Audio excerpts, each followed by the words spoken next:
that we do with children. We get them to draw a picture of their brain. It's a bit of a visualization to start with, and it's creative, it's metaphoric, it's a celebration of uniqueness. We get them to draw, and the girls tend to have heart compartments and friendship and love, and the boys have pulleys and levers and kind of things like that. Really interesting.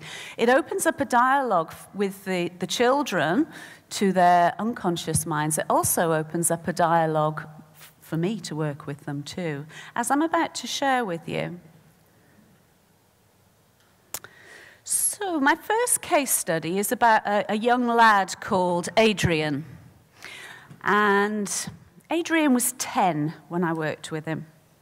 He was 10 years old, and he'd been a little, I'm not allowed to swear, am I?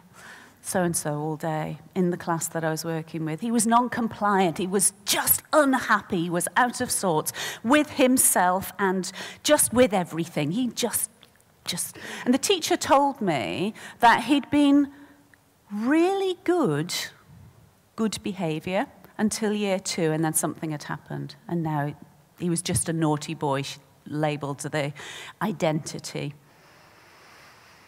So I thought, oh, this is really cool. I kind of need to get into the deeper beliefs here and find out what's happening. So when the kids were busy drawing their happy brains, he sat. He just sat. And he just said, I can't do it. I can't do it.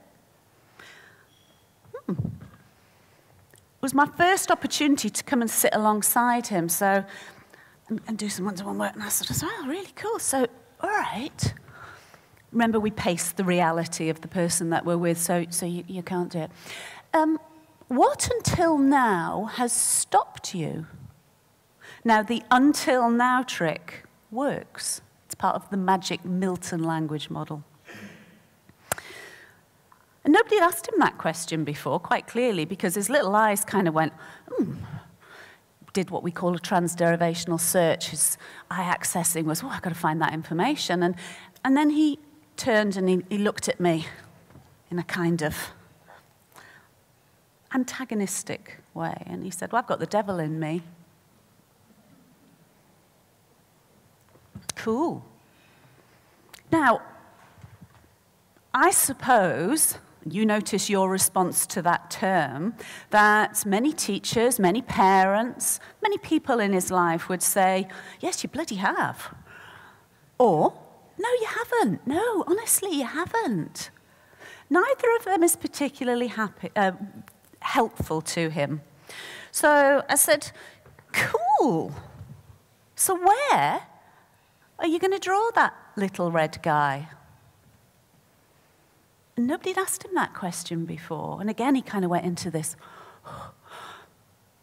And then he lurched forward and began to draw a little red guy. Pitchfork, lightning, black clouds. Little red guy, preceded by the word that, was also part of the magical language intervention. That, as opposed to this would bring the picture closer inside his head. That takes it away. It enables him to dissociate from it.